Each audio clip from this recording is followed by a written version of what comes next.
Hey everyone, so in this video I'm going to be showing you how to relocate your washer bottle from under the bonnet and into the boot.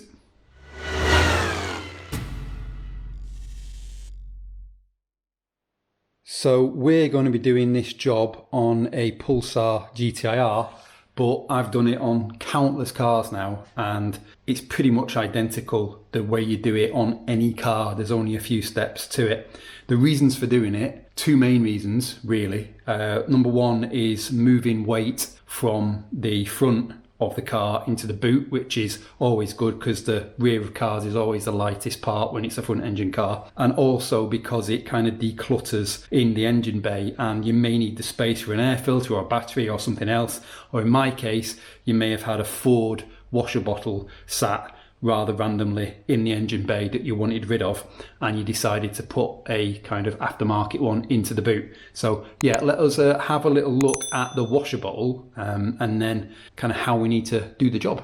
So this is what I have bought here. I've bought this like countless times actually. Now I've put it in my M3, I put it in my Megane, I put one in my Spider, I put one in the Evo.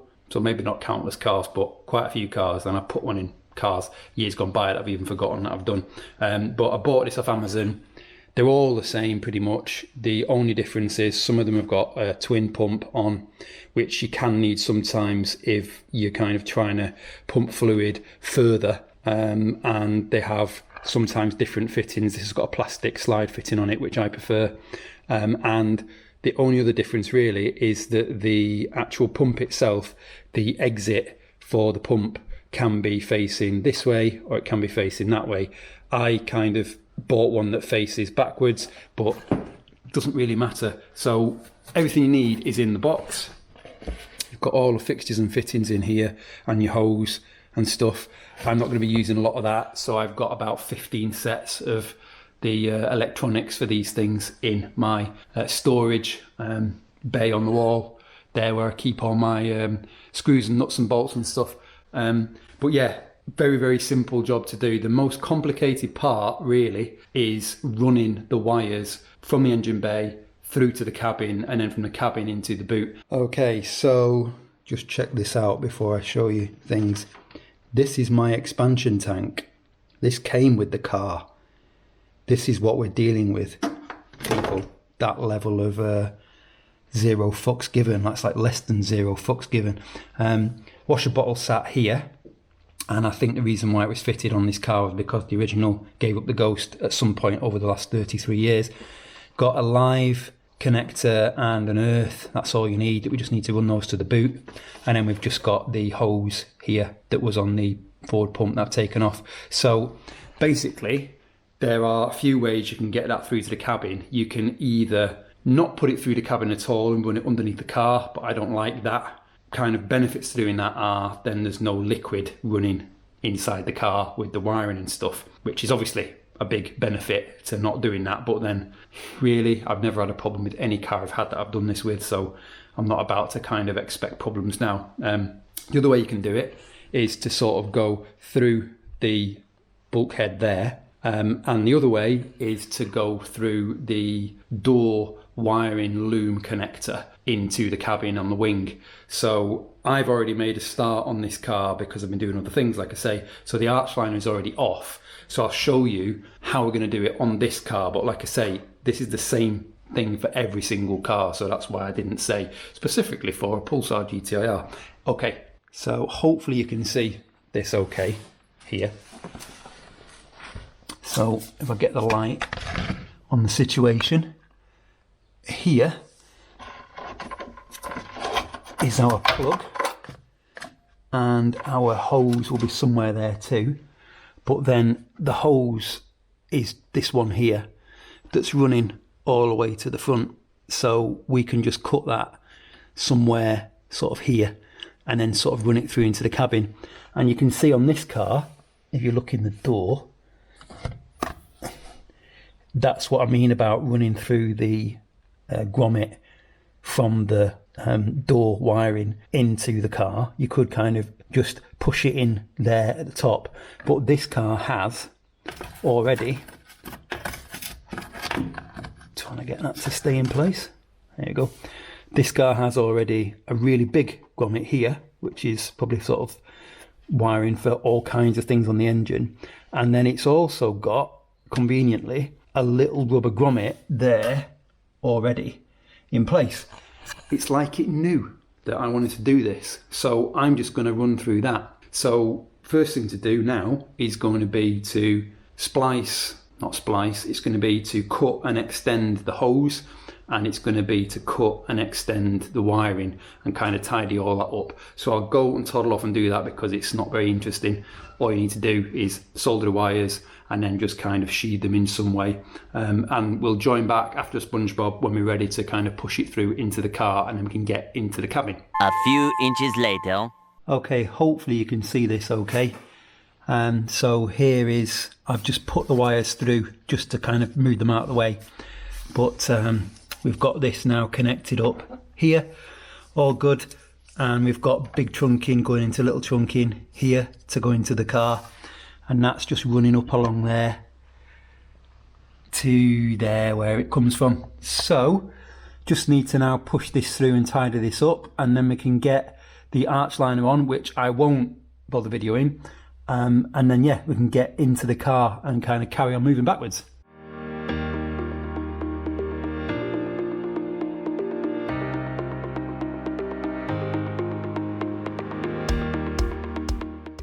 (3:28 a.m.) Okay, wheel back on, arch lining back on, all good. So now we're into the car, and you can see here where all the wiring is. Everything that's just kind of come through itself. I've not had to pull it through. So all we need to do now is just take off this trim panel underneath the dash here, and then secure the wiring and kind of tidy it up. Remove this here, remove this here, and then usually there's trunking, because obviously there's wiring going to the back of the car anyway. Usually there's trunking under here from the manufacturer that we can hopefully just cable tie to or put these wires inside of. So let's get on with that and then kind of just slowly move it backwards until we're actually into the boot.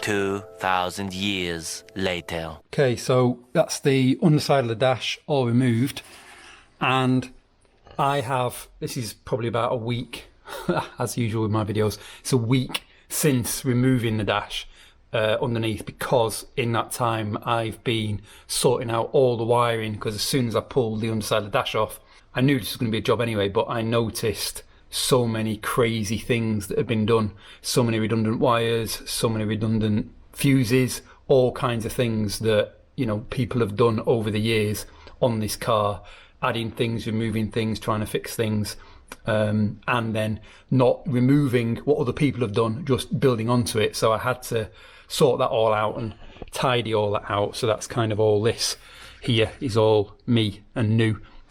But you can see, hopefully, where the hose comes through here, and I've just routed it, and as suspected we've got this plastic trunking here, and all we need to do now is just cable tie and feed these lines all the way along into the back, and then just keep going basically until we get into the boot, replace all the trim as we go, and then obviously we're going to be into the boot, and then we can kind of work out how to get the bottle into place. So let's do the boring job of running this wiring through the trunking to the back.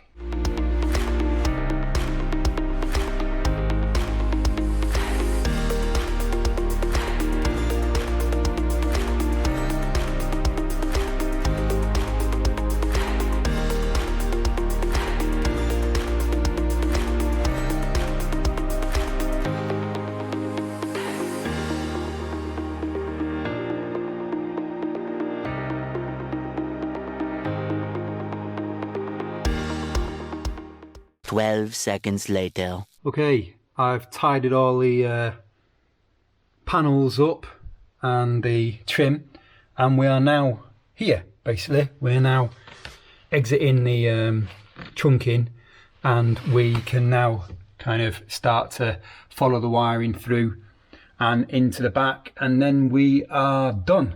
So let us finish off.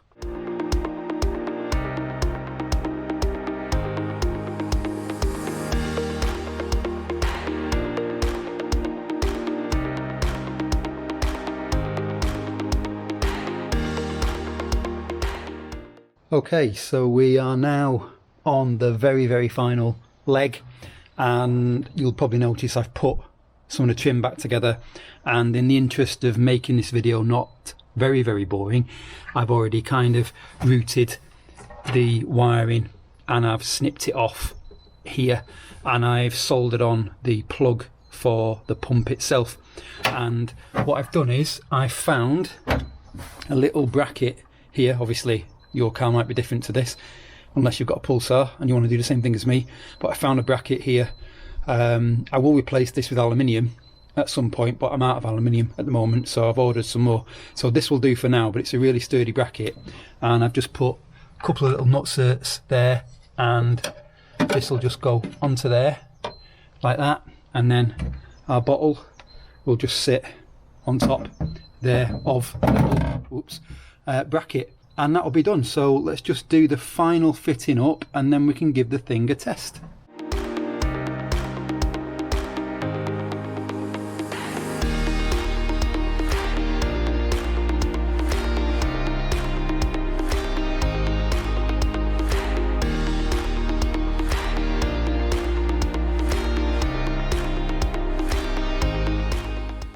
Okay, we are done now with the install. I've filled it up with fluid and wiped up all the mess that I left everywhere, which is more me.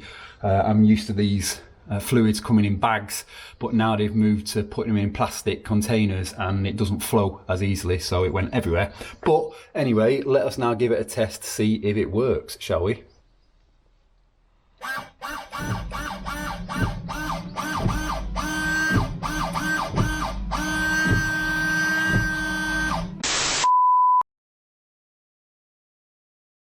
Okay, let's try that one more time, shall we? There we go. Okay, that is it for this video. That is how to relocate a washer bottle into the boot. Like I say, I've done it on a Pulsar, but the same kind of principle applies to any car. For completeness, the reason why, two reasons why it didn't work the first time I did it was because I put a one-way valve in the system to stop the fluid going back to the reservoir, to keep it sort of like pressured, so to speak, to put less strain on the pump. I used the same valve that I used on my M3, and that valve that I got off eBay was crap and didn't work, so that was causing a problem. And the other reason why it didn't work, and I'm kind of glad in a way that that valve didn't let it work and I kind of problem solved the whole system, was, if you look here, you'll notice that I've replaced the hose sections there. So this is the old hose here, and basically this hose, which was the near side one on the driver's side, as you can see, completely and utterly perished. So this system, for however long, has not worked on this car. So this car, when it's been MOT'd and stuff, this looks like it's been broken for a long time. They've never tested the washer bottle, clearly, or they just wanted to wash the engine bay. Anyway, there we go, all done. Thank you for watching.